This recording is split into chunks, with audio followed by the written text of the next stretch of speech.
23।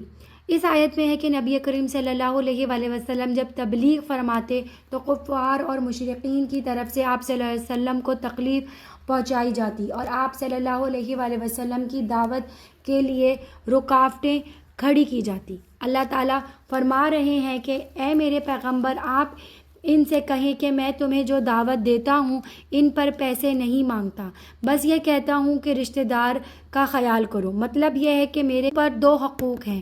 پہلا اور اصل حقوق تو یہ ہے کہ میں اللہ تعالیٰ کا رسول ہوں، تم اس کا اعتراف کر کے میری اطاعت کرو۔ اگر یہ نہیں کرتے تو کم از کم میرے دوسرے خاندانی حق کی وجہ سے میرا لحاظ کر لو، میری بات کو توجہ سے سنو، میں تمہارا آدمی ہوں، میرے راستے میں رکاوٹیں مت ڈالو۔ مصیبت کا سبب تو بیشتر تو ایسا ہی ہوتا ہے کہ انسان کو تکلیف اس کے گناہ کی وجہ سے پہنچتی ہے، لیکن یہ قاعدہ قلیلہ نہیں ہے۔ اس آیت میں وہ شخصیت مستثنیٰ ہے جس کے گناہ نہیں ہوتے، انہیں پھر بھی آزمائش میں مبتلا کیا جاتا ہے، جیسے انبیاء علیہ السلام، نابالغ بچے وغیرہ۔ ان پر آزمائش کا آنا گناہوں کی وجہ سے نہیں بلکہ ان کے درجات کو بلند کرنے کے لیے ہوتا ہے۔ آخرت میں اجر کے مستحقین کی کچھ صفات جو اللہ تعالیٰ کے پاس ہیں وہ بہتر اور باقی رہنے والے ہیں، اور ان لوگوں کے لیے جن کے عقیدے ٹھیک ہیں، جو اپنے رب پر بھروسہ کرتے ہیں، جو بڑے بڑے گناہوں سے بچتے ہیں، جب کبھی غصہ ہوتے ہیں تو معاف کر دیتے ہیں، جو اللہ تعالیٰ کی بات مانتے ہیں، نماز کی پابندی کرتے ہیں، اپنے معاملات باہمی مشورے سے طے کرتے ہیں، جو ہم نے ان کو دیا ہے ان میں سے کچھ نہ کچھ خرچ بھی کرتے ہیں، اور جب ان پر ظلم ہوتا ہو تو بدلہ لیتے ہیں، لیکن بدلہ لینے کے لیے بھی انصاف سے کام لیتے ہیں، یعنی حق سے تجاوز نہیں کرتے۔ بسم اللہ الرحمن الرحیم۔ سورہ زخرف۔ سورہ زخرف مکہ میں نازل ہوئی، اس کی 89 آیتیں اور 7 رکوع ہیں۔ سورہ زخرف میں بھی کئی باتوں کا بیان ہے۔ نمبر 1، گزشتہ اقوام کا اپنے آباء و اجداد کی تقلید اور اس کے نبی کی تکذیب۔ نمبر 2، موسیٰ علیہ السلام اور فرعون کا واقعہ۔ نمبر 3، جنتیوں اور جہنمیوں کا بیان کہ یہ دونوں اپنے اپنے ٹھکانے میں کس طرح زندگی گزار رہے ہوں گے۔ زخرف سونے کو کہتے ہیں، چونکہ سورت میں سونے کا ذکر کیا گیا ہے اسی مناسبت سے اس کا نام زخرف رکھ دیا گیا ہے۔ اس سورت میں مشرکین مکہ کے مختلف اعتراضات کے جوابات دے کر ان کی تردید کی گئی ہے۔ حضرت ابراہیم علیہ السلام، موسیٰ علیہ السلام، حضرت عیسیٰ علیہ السلام کا ذکر کیا گیا ہے۔ قرآن کریم کے واضح ہونے کا مطلب آیت نمبر 1 اور آیت نمبر 2۔ اس آیت میں اللہ تعالیٰ فرما رہے ہیں کہ قسم ہے اس کتاب کی جو بڑی واضح ہے۔ یہاں پر واضح ہونے سے مراد یہ ہے کہ بطور وعظ و نصیحت قرآن کریم بڑی واضح کتاب ہے۔ اس کا معنی یہ کرنا کہ قرآن کریم میں احکام بہت واضح ہیں، یہ معنی درست نہیں ہے، کیونکہ اگر احکام واضح ہوتے تو اجتہاد کی ضرورت نہ ہوتی، حالانکہ احکام کے لیے اجتہاد کرنا پڑتا ہے۔ اسی طرح ان آیت میں بھی اجتہاد کی ضرورت پڑتی ہے جن میں اجمال ہوتا ہے یا دو آیت آپس میں بظاہر متعارض ہوتی ہے۔ مشرقین کی قابل نفرت سوچ، آیت نمبر 17۔ اس آیت میں مشرقین فرشتوں کو اللہ تعالیٰ کی بیٹیاں ثابت کرتے ہیں، حالانکہ مشرقین کی اپنی حالت یہ ہے کہ اگر ان کے ہاں بیٹی پیدا ہو تو ان کے چہرے سیاہ ہو جاتے ہیں، لوگوں نے منہ چھپاتے پھرتے ہیں اور اسے زندہ دفن کرنے کی تدبیریں سوچنے لگتے ہیں۔ یہ کتنی قابل نفرت اور غلط سوچ ہے۔ جس چیز کو تم اپنے لیے ناپسند کرتے ہو وہ اللہ تعالیٰ کے لیے کیسے ثابت کرتے ہو؟ مشرکین کے دعوے کی تردید، آیت نمبر 26۔ اس آیت میں گزشتہ آیت میں تھا کہ جب انہیں اللہ تعالیٰ کی توحید کی دعوت دی جاتی تو وہ اپنے دین کو صحیح سمجھتے ہوئے کہتے کہ ہم نے اپنے باپ دادا کو ایک طریقے پر پایا اور ہم انہیں کے نقش و قدم کے مطابق ٹھیک راستے پر جا رہے ہیں۔ یہاں سے ان کے اس غلط وعدے کی تردید ہو رہی ہے کہ پہلی بات تو یہ ہے کہ قرآن و سنت اور قطعی عقائد کے معاملے میں باپ دادا کی تلقید غلط طریقہ ہے۔ اگر باپ دادا کے پیچھے چلنا ہی تھا تو حضرت ابراہیم علیہ السلام جو ابو انبیاء ہیں، جنہوں نے شرک سے کھلم کھلا بیزاری اور برات کا اعلان کیا تھا، ان کے پیچھے کیوں نہیں چلتے؟ حضرت ابراہیم علیہ السلام نے تو اپنی اولاد میں یہی کلمہ توحید چھوڑا تھا۔ تم شرک پر کیوں چل رہے ہو؟ مشرقین کی غلط سوچ اور اس کی تردید۔ آیت نمبر 31۔ اس آیت میں ہے کہ مشرقین کہتے ہیں کہ اگر یہ قرآن اللہ تعالیٰ نے اتارنا تھا تو مکہ یا طائف کے کس بڑے آدمی پر اتارا جاتا جس کے پاس مال و دولت خوب ہوتا۔ مشرقین کی سوچ یہ تھی کہ اللہ تعالیٰ کی رحمت خاص نبوت غریب آدمی کو نہیں بلکہ امیر آدمی کو ملنی چاہیے تھی۔ اللہ تعالیٰ نے اگلی آیت میں اس کا جواب دیا، تم نبوت کو تقسیم کرتے ہو کہ نبوت فلاں کو ملنی چاہیے فلاں کو نہیں ملنی چاہیے۔ نبوت تو رحمت خاصہ ہے، دنیا کی روزی رحمت عامہ ہے جس کی اللہ تعالیٰ کے ہاں کوئی وقت ہی نہیں ہے۔ اللہ تعالیٰ نے اس کی تقسیم کا اختیار تمہیں نہیں دیا۔ نبوت تو بہت اعلیٰ درجے کی چیز ہے، اس کی تقسیم کا اختیار تمہیں کیسے دیں گے؟ ذکر اللہ کو چھوڑنے کا نقصان۔ آیت نمبر 36۔ اس آیت میں ہے جو شخص ضد کی وجہ سے اللہ تعالیٰ کے ذکر کو چھوڑ دیتا ہے، اللہ تعالیٰ کی بات کو نہیں مانتا، تو اللہ تعالیٰ اس پر شیطان کو مسلط فرما دیتے ہیں، پھر وہ شیطان اسے نیکی کی طرف نہیں آنے دیتا، شیطان اس کا ساتھی بن جاتا ہے اور اس کو سیدھے راستے سے ہٹاتا ہے۔ وہ بندہ یہ سمجھتا ہے کہ میں ہدایت پر ہوں، حالانکہ وہ ہدایت پر نہیں ہوتا۔ سابقہ انبیاء السلام سے پوچھنے کا مطلب آیت نمبر 45 میں ہے۔ نبی مکرم صلی اللہ علیہ وآلہ وسلم کا پہلا انبیاء السلام سے پوچھنے کا مطلب یہ ہے کہ سابقہ انبیاء السلام کے صحیفوں اور کتابوں کا جو کچھ حصہ باقی ہے اس میں آپ دیکھیں۔ اس کا ایک مطلب یہ بھی ہے کہ لیلۃ المعراج میں جب آپ صلی اللہ علیہ وآلہ وسلم کی تمام انبیاء السلام سے ملاقات ہوئی، اس وقت پوچھے کہ کیا کبھی بھی ہم نے اللہ تعالیٰ کے علاوہ دوسرے معبود بنائے تھے کہ ان کی عبادت کی جائے؟ موسیٰ علیہ السلام کا قصہ۔ آیت نمبر 46 میں ہے کہ یہاں موسیٰ علیہ السلام کے قصے کا ذکر فرمایا ہے۔ قرآن کریم میں کئی مقامات پر اللہ تعالیٰ نے ان کے قصے کو مختلف آیت میں بیان کیا گیا ہے۔ کافر کے اعتراض کا جواب۔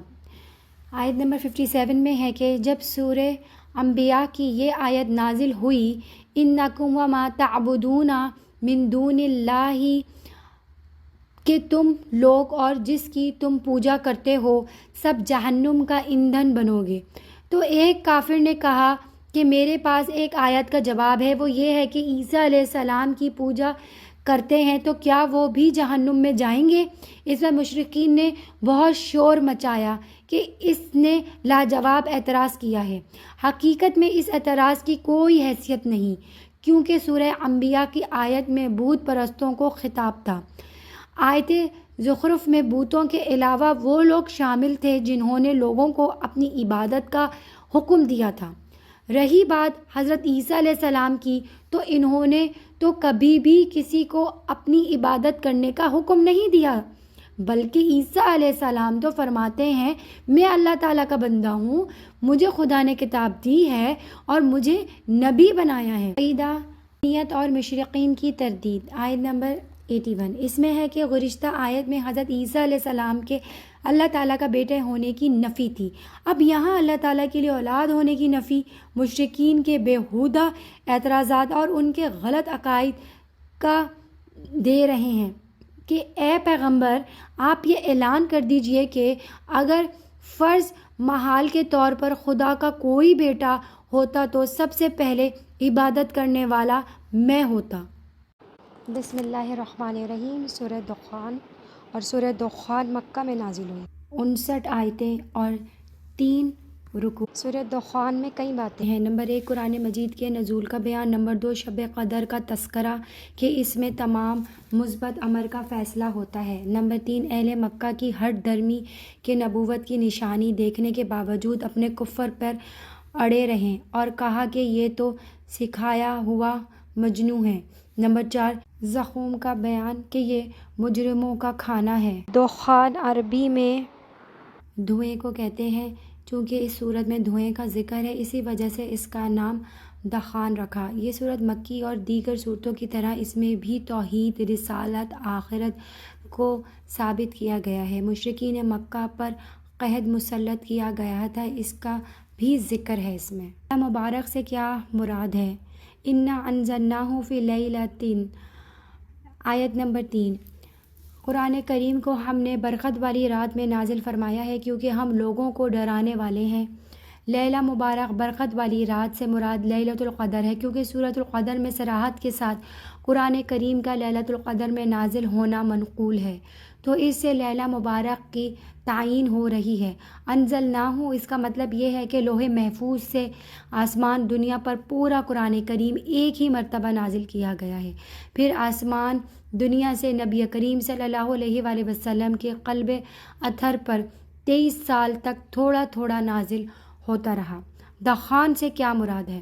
آیت نمبر 10، اس آیت میں ہے یہ کہ ایک تفسیر یہ ہے، رسول اکرم صلی اللہ علیہ وآلہ وسلم نے قرآن کی مسلسل مخالفت اور اسلام دشمنی کی وجہ سے بد دعا کی تو مکہ پر سخت قہر پڑا، اور قحط اتنا شدید تھا کہ لوگ ہڈیوں اور مردار کھانے پر مجبور ہو گئے تھے۔ لوگ انسان کی طرف دیکھتے تو بھوک کی وجہ سے انہیں دھواں نظر آتا تھا۔ یہ لوگ حضور صلی اللہ علیہ وآلہ وسلم کی خدمت میں حاضر ہوئے اور آپ صلی اللہ علیہ وآلہ وسلم سے عرض کی کہ اگر آپ دعا کریں اور قحط ختم ہو جائے تو ہم آپ پر ایمان لے آئیں گے۔ آپ صلی اللہ علیہ وآلہ وسلم نے دعا فرمائی تو قحط ختم ہو گیا، لیکن وہ ایمان پر پھر بھی نہیں آئے۔ فرعون کی تباہی، آیت نمبر 17، اس آیت میں ہے کہ حضرت موسیٰ علیہ السلام نے فرعون سے کہا کہ اللہ تعالیٰ کے بندوں یعنی بنی اسرائیل کو میرے حوالے کر دو کیونکہ میں امانت دار پیغمبر بن کر تمہاری طرف آیا ہوں۔ فرعون نے بجائے ماننے کے الٹا موسیٰ علیہ السلام کو قتل کی دھمکی دی۔ بالآخر اللہ تعالیٰ نے فرعون اور اس کے حواریوں کو سمندر میں غرق کر دیا۔ اہل جہنم کا خانہ، آیت نمبر 44 کے اندر اس میں ہے کہ یہاں سے اہل جہنم کے کھانے کا ذکر ہے۔ انہیں جہنم میں کھانے کے لیے زقوم کا درخت ملے گا جس کی شکل تلے جٹ جیسی ہوگی، تو اس کے پیٹ میں ہڈیوں کی طرح ابال شروع ہو جائے گا۔ یہ درخت شکل سے بھی بیکار ہوگا اور ذائقے کے اعتبار سے بھی ٹھیک نہیں ہوگا۔ اہل جنت کے لیے انعامات، آیت نمبر 51 اور 52 میں آیت میں جہنمیوں کی خوراک کا ذکر تھا، اور اس آیت میں یہاں سے متقین کی انعامات کا ذکر ہے کہ متقین ایسی جگہ پر ہوں گے جو امن والے ہوں گے، باغات میں ہوں گے اور چشموں میں ہوں گے، باریک ریشم بھی پہنیں گے اور موٹا ریشم بھی پہنیں گے، آمنے سامنے بیٹھیں گے، خوبصورت آنکھوں والی حوروں سے ہم ان کی شادیاں کرائیں گے۔ اللہ کریم مجھے بھی جنت کی خوشیاں نصیب کرے اور آپ سب کو بھی نصیب کرے، آمین ثم آمین۔ اللہ الرحمن الرحیم۔ سورہ جاثیہ مکہ میں نازل ہوئی اور اس میں 37 آیتیں ہیں اور 4 رکوع ہیں۔ سورہ جاثیہ میں بھی بہت سی باتیں ہیں۔ نمبر 1، اللہ کی نشانیوں کا تذکرہ ہے کہ آسمان و زمین، انسان، جانور، رات و دن کا آنا جانا، بارش کا نزول اور ہواؤں کا اللہ کی قدرت کاملہ کی نشانی ہے۔ نمبر 2، اللہ کی آیت کا مذاق اڑانے والے قیامت کے دن فراموش کر دیے جائیں گے اور ان پر کوئی توجہ نہیں دی جائے گی۔ جاثیہ عربی میں معنی ہے گھٹنوں کے بل بیٹھنا۔ چونکہ اس صورت میں قیامت کے ہولناک کو بیان کیا گیا ہے کہ قیامت کے دن لوگ خوف کی وجہ سے گھٹنوں کے بل گرے ہوں گے، اسی وجہ سے اس کا نام جاثیہ رکھ دیا گیا ہے۔ دلائل توحید و قدرت باری تعالیٰ، آیت نمبر 3 میں ہے کہ یہاں شروع میں اللہ تعالیٰ نے دلائل توحید و قدرت بیان فرمائی ہے اور طرز میں تنوع رکھا ہے، الگ الگ طرز اختیار فرمایا ہے۔ آسمانوں اور زمین میں ایمان والوں کے لیے دلائل ہیں، اللہ تعالیٰ کی تخلیق میں یقین رکھنے والوں کے لیے دلائل ہیں، دن اور رات کے آنے جانے میں، اور جو رزق خدا نے آسمان سے اتارا اور اس کے ذریعے زمین کو مردہ ہونے کے بعد زندہ کیا، اور ہواؤں کے چلنے میں عقل مندوں کے لیے دلائل ہیں۔ گویا یہاں 3 قسم کے لوگ ہوئے جو ایمان لا چکے ہیں، جو ایمان تو نہیں لائے لیکن ان کو دلائل پر یقین ہے، اسی وجہ سے ایمان بھی لے آئیں گے۔ تیسرے نہ ایمان لائے اور نہ ہی دلائل پر یقین رکھتے ہیں لیکن ان کے پاس عقل سلیم ہے۔ ایک وقت آئے گا کہ یہ یقین کریں گے کہ ایمان لے آئیں گے، مذکورہ تینوں کامیاب ہوں گے۔ شریعت عقائد اور مسائل کا نام، آیت نمبر 18 میں ہے، گزشتہ آیت میں بنی اسرائیل کا ذکر تھا۔ اللہ تعالیٰ نے انہیں کتاب، حکمت، نبوت، پاکیزہ روزی اور کھلے کھلے احکام دیے تھے۔ اس کے باوجود وہ حسد و ضد کی وجہ سے آپس کے اختلاف میں پڑ گئے۔ اللہ تعالیٰ قیامت کے دن ان کے درمیان فاصلہ فرمائیں گے۔ اب یہاں سے نبی اکرم صلی اللہ علیہ وآلہ وسلم سے خطاب ہو رہا ہے کہ اے میرے پیغمبر، ہم نے آپ کو دین کی ایک خاص شریعت پر رکھا ہے، لہٰذا اسی کی ہی پیروی کرنا اور ان لوگوں کی خواہش کے پیچھے نہ چلنا جو قیامت کا علم نہیں رکھتے۔ شریعت بنیادی طور پر دو چیزوں کا نام ہے، عقائد اور مسائل۔ عقائد میں گزشتہ انبیاء علیہ السلام اور ہمارے نبی کریم صلی اللہ علیہ وآلہ وسلم کے درمیان کوئی اختلاف نہیں، البتہ مسائل شریعت ان کے الگ تھے اور ہمارے الگ ہیں۔ کبھی ایسا بھی ہوتا ہے کہ ان کی شریعت کا جو مسئلہ ہوتا ہے وہی مسئلہ ہمارے شریعت کا بھی ہوتا ہے۔ یہ اس وقت ہے جب ان کی شریعت کے مسائل کو منسوخ نہ کیا گیا ہو۔ ان کی شریعت کے وہ مسائل جنہیں منسوخ کر دیا گیا ہو وہ ہماری شریعت کے مسائل نہیں ہوں گے۔ نسخ مسئلے میں ہوتے ہیں، عقائد میں نہیں ہوتا کہ کل عقیدہ ہو اور آج عقیدہ اور ہو، اس لیے عقائد میں اختلاف نہیں ہے، صرف مسائل میں ہے۔ قیامت کی ہولناکی، آیت نمبر 27 میں ہے، قیامت کے دن مختلف مراحل سے گزرنا پڑے گا۔ ایک مراحل ایسا بھی آئے گا کہ لوگ وہاں کے ہولناک مناظر دیکھ کر گھٹنوں کے بل گر جائیں گے اور انہیں نامہ اعمال کی طرف بلایا جائے گا۔ دنیا میں کیے ہوئے اعمال کا بدلہ دیا جائے گا۔ انبیاء علیہ السلام اور بہت سارے صالح رحم اللہ بھی گھٹنوں کے بل بیٹھیں گے، لیکن ان کے بیٹھنا اتنا کم وقت کے لیے ہوگا جو نہ ہونے کے برابر ہوگا، یا پھر ان کے بیٹھنا خوف کی وجہ سے نہیں بلکہ اللہ تعالیٰ کی عظمت کی وجہ سے ہوگا۔ وآخر دعوانا والحمد للہ رب العالمین۔